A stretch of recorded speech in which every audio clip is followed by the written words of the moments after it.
Kia ora tātou.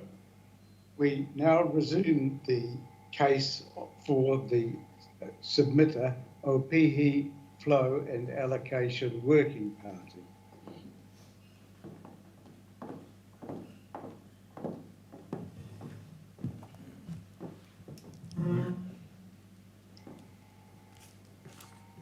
Good afternoon, Ms. Horsey. Good afternoon, sir. Good afternoon, Commissioners. Good afternoon.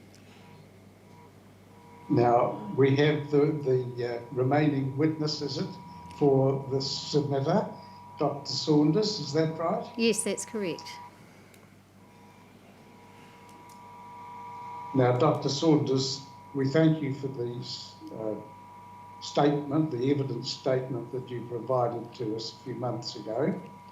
We've read that and we're grateful to you for it. Is there anything that you want to say at the moment by way of summary or correction of any errors or any updating before we come to any questions about it? No, thank you very much. Very well, thank you. Commissioner Van Voorthuizen, any questions of Dr. Saunders? No, Dr. Saunders, I don't have any questions for you, but thank you very much for the evidence. Commissioner Solomon? Yes, I just have one question for Ms Saunders. We've often heard and still continue to hear about how good farming is to the New Zealand economy, and there is no doubt that it is. But has a study ever been undertaken that assesses what the costs are to the New Zealand taxpayers as a result of farming in terms of environmental, social, cultural, government subsidies, research and health costs? Wow. Not to my knowledge that's been as comprehensive as that. There are studies that have looked at the environmental costs on the wider platform, but not as comprehensive as you're talking about to assess that. I thought so because I hadn't seen anything. Yeah. But I just thought, well, I'd better ask the question, so thank you. I have no more questions. Yes, thank you.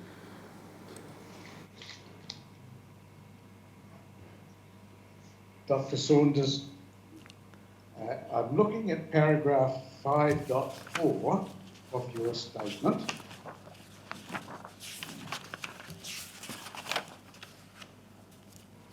And I do understand that it's a basic part of the work that you've done for us to start with a base case, which you have described as no change or business as usual. And at the time that you prepared this for us, that was very understandable. Since then, we've had a new development of a fairly radical kind in the area that we're concerned with. There has been what they call the National Policy Statement on Freshwater Management of 2020. And that has got some new obligations on local authorities in this area and some indirectly or indirectly new obligations on everybody who's involved. And I'm wondering whether that might be a different base case than the base case that you were thinking about as long ago as July. So, are we thinking about nitrate limits in the National Policy Statement? Well, they are. They're thinking about all sorts of things. It's quite an extensive document. Perhaps you've looked at it at least with some superficial interest. Yes, that would certainly impact on some of the farming systems that we've got there. You might have a change to your base case.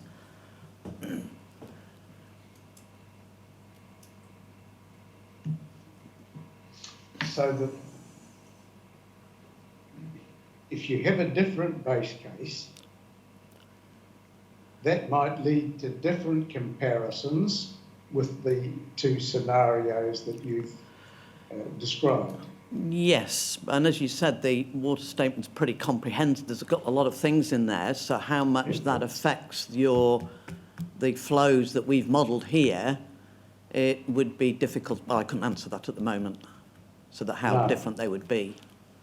Well, of course you can't, and I do understand that. And of course, you did your work on the circumstances as it existed at the time, and now things have changed quite a lot.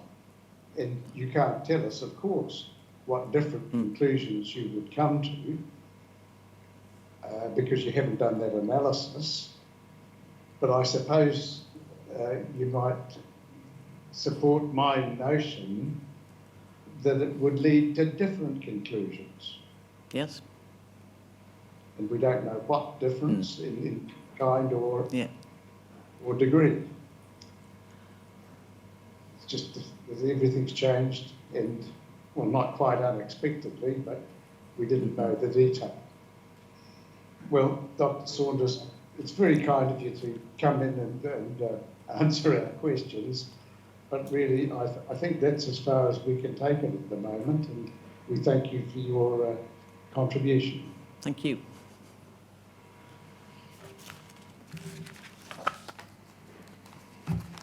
Anything further that you would like to add in respect of the working party's case, Ms. Hornsey? Not at this stage, sir. We do have some answers to questions that were raised by the panel that are being prepared, and there is a planning caucusing taking place as well. So they will be provided to the panel as soon as we're able to complete those. Yes, well, we're grateful for those, and we don't want to put any time pressure on that might affect the quality of what they're doing. It's doing it thoughtfully and carefully that we appreciate. Thank you very much. Thanks. Thank you.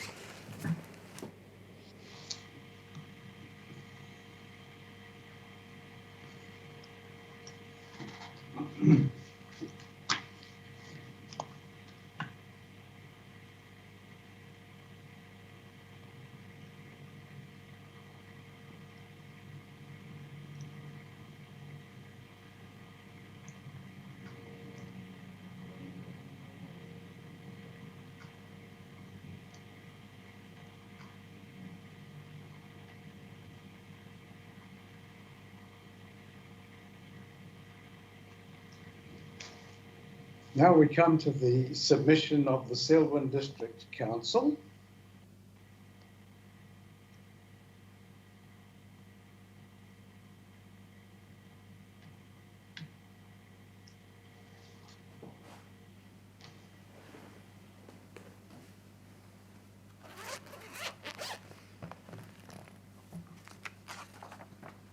I take it that you are Mr. Boyes, are you? I am, sir, yes.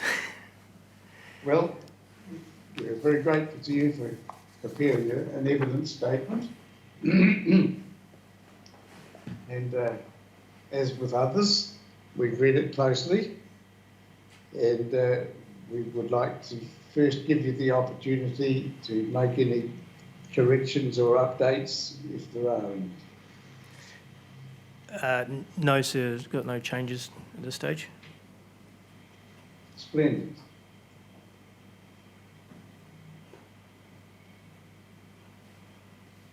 So any questions for Mr. Boyes, Commissioner Van Voorthuizen? It's just on the issue of what was called the IFSH areas when the plan was notified, and is now using the acronyms the CHTIFS areas, the critical habitats of threatened Indigenous species. You refer in your 5.12 to the fact those areas are defined on the planning maps. And I guess the question I have for the Section 42A officers, do you know if the concerns that were expressed by this submitter have been addressed through the further work that ECAN and DOC did on refining those maps that we heard about earlier in the hearing? Do you know, or no? Were you aware of that process? No, I wasn't, sir. I guess that's one of the frustrations. the council hoped that a lot of these issues would be resolved with officers, and I've actually made an attempt to, and staff at the council made an attempt to contact the officers to seek some clarification on the mapping issues in particular. And the advice we received was, well, since it's at a hearing, it's in the hands of the commissioners, and they weren't really willing to engage with us. Oh, that's interesting, because we had extensive evidence from DOC and from the UCAN staff earlier in the hearing that they've done a lot of work on refining those maps and removing some areas and clarifying the location of others. So maybe if the staff could look at that issue, whether or not the concerns of this particular submitter have or haven't been addressed through that refinement of the mapping. I don't know the answer to that. So yeah, and just looking at your paragraph 5.12, and you refer to the your concern about the term surface water body is somewhat mitigated to the critical, by referring to the critical habitats. But then you go on to say that that doesn't address the situation where works upstream of a habitat requiring consent under other rules are assessed against the policy. And I guess my question is, even if works upstream were having an adverse impact on the habitat, we would still want that to be captured by the provisions, wouldn't we? We wouldn't want that damage to be allowed to occur just because it arises from an upstream activity. Yeah, I guess the point I was trying to make was, well, first of all, the surface water body being, the use of that term, which obviously the significance of the use of that term is that it includes artificial water courses, and that's one of the primary concerns of Selwyn District Council in terms of what is captured by the mapping. And I think in my evidence I've tried to point out that I haven't been able to glean from either the plan changes section 32 or the officer's report a clear statement on whether or not it is the intention of plan change 7 to capture artificial watercourses when identifying the critical habitats. So if a response was that no, there is no clear intention on behalf of the consenting authority to capture artificial watercourses, a lot of the issues that are being raised in the Selwyn District Council submission will disappear, because obviously their concerns relate to utility waterways and the ability to undertake maintenance of those in accordance with their statutory obligations. Their concerns don't relate to natural rivers or watercourses otherwise. And then my comment in relation to the policy is really the use of a term surface water body tends to increase the scope of their particular policy. So if the intention is that it is only natural water bodies or waterways that are captured in the planning maps, then that effectively helps clarify the matters for Selwyn District Council. But the policy, if you trigger a rule somewhere else in the plan, you'll still be subject to this policy, which is broader in its concept because it includes surface water bodies, and we don't want to be in a situation where the maintenance works that are undertaken by the council don't capture resource consent in relation to critical habitats, but they are assessed against this broader catch-all policy, which is an avoid policy, so it has significant implications in terms of the consenting pathway. So I guess that was the point I was trying to make, more than just whereabouts the works are undertaken relative to a critical habitat. So if I just glean from that, so if the policy directed a decision maker to have regard to a potential impact on a critical habitat as defined on the planning map, as opposed to surface water bodies in general, would that meet your concern? Yeah, I think so. It's because I think I put in there, even though it was outside the scope of the original submission, in terms of a flow, in terms of the planning hierarchy, my preference would be that surface water body is not a term that's used in that policy. It should simply be rivers, lakes and wetlands, to make it clear that it doesn't include artificial watercourses, and that's consistent through the plan, if you like. Yep. No, understand. All right, thank you. No further questions. Any questions, Commissioner Solomon? Yes, I have a few for Mr. Boyes, or several. First of all, how many water races under Selwyn District Council's authority? Oh, I'm sorry, I don't know the answer to that in terms of a number. I know there are still...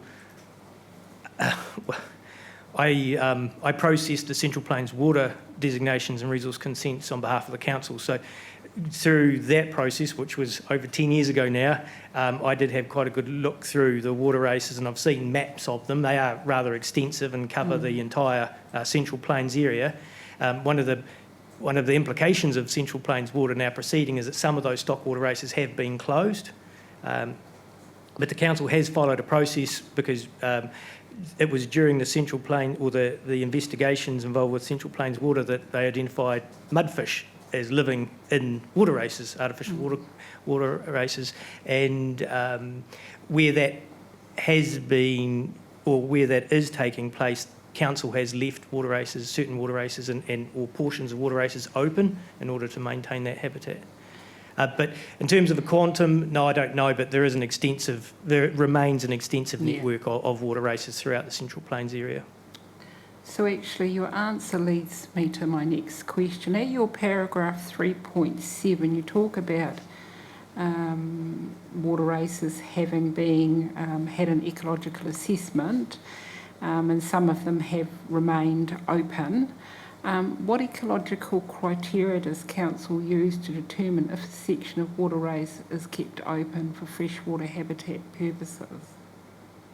I'm not aware of any specific criteria, but I do understand that typically that is where mudfish habitat has been found. So that's what it's about, mudfish.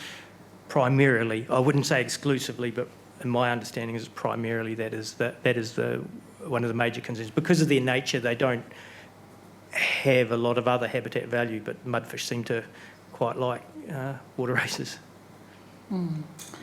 How many of these races have been kept open for ecological purposes, and how many more are likely to be? You probably don't know. I'm sorry, I don't know No, that. I can find the answer to that Thank you. from council staff and get back to you. I have got a reason for asking these questions. Yep, no, for sure I can. It's just, unfortunately, Mr. England, who's the council's asset manager, is just, he wasn't able to make it today, but I can certainly report back. In your paragraph 4.3, I'm kind of a little bit confused by it, but it won't be because of how you've written it, it's because of my lack of understanding. You talk about exemptions, wanting exemptions. So what about those modified watercourses where land drainage activities are undertaken by SDC without the need for a consent that does contain a critical habitat for freshwater indigenous species such as kekiwai and kakahi, and also contains a mapped inanga spawning area, and where the works come within 10 metres of the bed of a lake and a wetland? I know several of those types of watercourses, and I'm kind of trying to understand what you mean by exempting. Your paragraph 43, I'm not sure whether those types of watercourses are going to be captured or left out of that policy. It's the exemption that I'll put forward in the evidence is based on the ability for Selwyn District Council to undertake their statutory obligations under other legislation and requirements without running into a consenting hurdle under the Plan Change 7 provisions. Because I guess just in relation to those exemptions, I did find when going over this again just in the last day or so, there is the definition of vegetation clearance included in the Canterbury Land and Water Regional Plan does exempt exotic vegetation clearance by the Department of Conservation and Land Information New Zealand for the purpose of peace management and maintenance. Now, that is kind of the same type of activity that Selwyn District Council would also like to have the exemption to do. I guess I'm not I'm not a fan of exemptions being in definitions, because vegetation clearance is vegetation clearance. By definition, you can't really... my preference as a planner is to have the exclusion in the rule, because you're undertaking the activity, but to have the exemption provided for in the rule rather than the definition. So wouldn't you think that for the situations that I've just explained, it would be preferable for council to get a resource consent? Well, I guess there's an element of trust there, and the exemptions qualified, but that the works undertaken by the territorial authority have to be in accordance with the management plan developed under the Local Government Act, and that management plan would include matters to avoid, remedy and mitigate any adverse effects on the species, inunga and the critical habitat areas. I guess it's that balance between providing for the habitat that's there, whether it's natural modified watercourse or not, and also the ability for the council to undertake its other statutory obligations. So in light of the new NPSFM, under Mana Te Mana o Te Wai, its first priority, it's about the health of the water body and its ecosystems, would that not up the ante on that? Yes, but the reading that I've done of the NPS freshwater, there's still a lot of inconsistency in the terminology and around artificial watercourses versus water bodies, and whether or not they are in or out of the scope of the National Policy Statement. And it's a little bit the same as with Plan Change 7 itself and the Canterbury Land and Water Regional Plan. And then when you go above even to the Canterbury Regional Policy Statement, the terminology used is not consistent in terms of whether artificial watercourses are in or out of the management. So would a modified watercourse be considered an artificial watercourse? They sit somewhere in the middle. That's where there's a reference in the Section 42A report to colloquially referred to as a drain. And I know that I saw also the rebuttal evidence of the Department of Conservation. It effectively says, even if you've got a stock water race, if they receive any runoff from adjoining farmland, they are there for a modified natural watercourse. And I don't agree with that.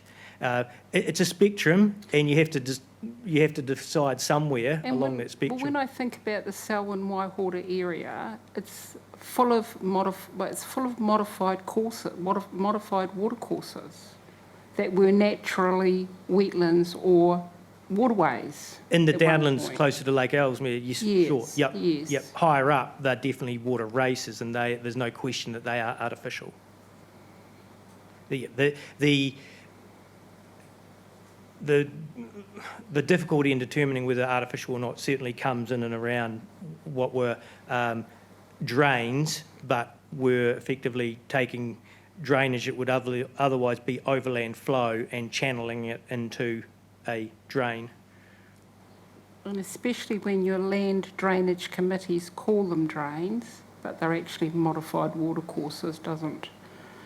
But I guess the point is, whether drains or not, they still require maintenance. Yeah. And that maintenance requires earthworks and sometimes vegetation clearance. And as it stands, that won't be able to be done by Selwyn District Council without the need for a resource consent. Okay. Thank you. Thank you. I've got no more questions. Well, Mr. England would often come from the District Council, and he's not available today, and he should know that you have done very well in his absence, and we're very grateful to you for your professionalism and presenting the statement and answering our questions. Thank you very much, Mr. Boris. Thank you, sir. Thank you, panel.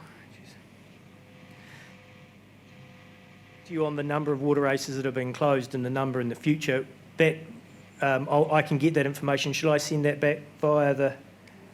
Excellent. No, will do. Thank you very much.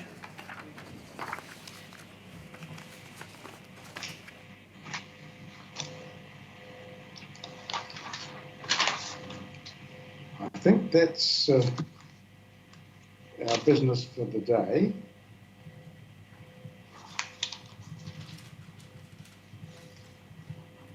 And tomorrow morning we start with Mr. Stalker, is that right? Yes, that's correct. Very well. Well, I'll adjourn the hearing now till 10 o'clock tomorrow morning.